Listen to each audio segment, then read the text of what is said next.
We have seen bad situation in the roads and the শিক্ষা প্রতিষ্ঠান, স্বাস্থ্য ব্যবস্থা সবই।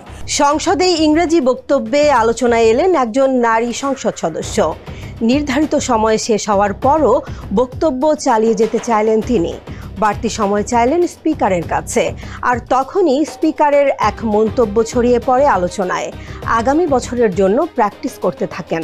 বলবো থ্যাংক ইউ, আমি ফার্স্ট আপনার বাড়তি সময় শেষ হয়েছে, আগামী বছরের জন্য প্র্যাকটিস করতে থাকেন।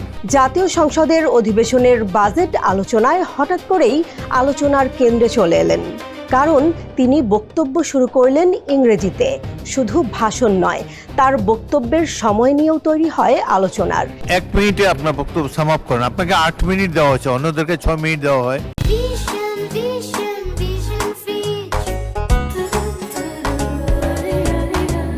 কে এই জেবা আমিন খান? কিভাবে ঝালকাঠি 2 আসনের রাজনীতি থেকে জাতীয় সংসদের আলোচনায় এলেন তিনি? তার রাজনৈতিক পথচলা, বিতর্ক এবং বর্তমান অবস্থান নিয়েই বিশ্লেষণ থাকছে এই প্রতিবেদনে। জেবা আমিন খান বিএনপির রাজনীতির সঙ্গে যুক্ত একজন নারী নেত্রী। দীর্ঘদিন ধরে দলীয় কর্মকাণ্ডে সক্রিয় থাকার পাশাপাশি নারী রাজনীতিতেও তার পরিচিতি রয়েছে। ঝালকাঠি 2 আসনের রাজনীতিতে তিনি বিএনপির অন্যতম পরিচিত মুখ হিসেবে উঠে আসেন। এর আগে জাতীয় নির্বাচনকে ঘিরেও তাকে নিয়ে আলোচনা ছিল। ঝালকাঠি 2 আসনে বিএনপির প্রার্থী হিসেবে তার নাম সামনে আসে। স্থানীয় রাজনীতিতে দলীয় সংগঠন শক্তিশালী করা এবং মাঠ পর্যায়ে সক্রিয় থাকার কারণে তিনি দলের মনোনয়ন পান। 2026 সালের 13শ জাতীয় সংসদের সংরক্ষিত নারী আসনে বিএনপির পক্ষ থেকে মনোনয়ন পান জেবা আমিন খান। তবে এই মনোনয়ন ঘিরে তৈরি হয় আইনি প্রশ্ন। তার বিরুদ্ধে দ্বৈত নাগরিকত্বের অভিযোগ তুলে নির্বাচন কমিশনে আপত্তি জানানো হয়। অভিযোগের পর তার প্রার্থিতা নিয়ে আলোচনা হলেও শেষ পর্যন্ত নির্বাচন কমিশন অভিযোগ গ্রহণ করেনি এবং তার মনোনয়ন বৈধ থাকে। ফলে সংসদ সদস্য হিসেবে তার পথ আর বাধাগ্রস্ত হয়নি।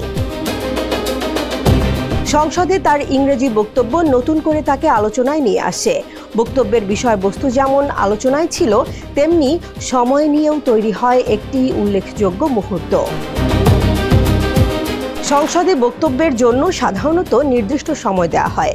জেবা আমিন খান সেই সময় শেষ হওয়ার পরও বক্তব্য চালিয়ে যেতে চাইলে স্পিকার তাকে বাড়তি সময় দেন।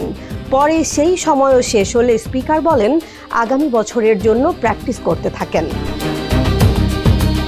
রাজনৈতিক বিশ্লেষকদের মতে সংসদের নতুন সদস্যদের ক্ষেত্রে বক্তব্যের ধরন, উপস্থাপন এবং সময় ব্যবস্থাপনা সবকিছুই গুরুত্বপূর্ণ।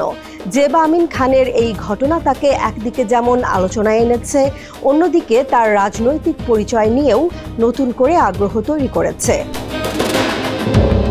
একটি ইংরেজি বক্তব্য থেকে শুরু হওয়া আলোচনা এখন গিয়ে দাঁড়িয়েছে জেবা আমিন খান আসলে কে, তার রাজনৈতিক অবস্থান কি এবং আগামী দিনে সংসদে তার ভূমিকা কেমন হবে সেই প্রশ্নে।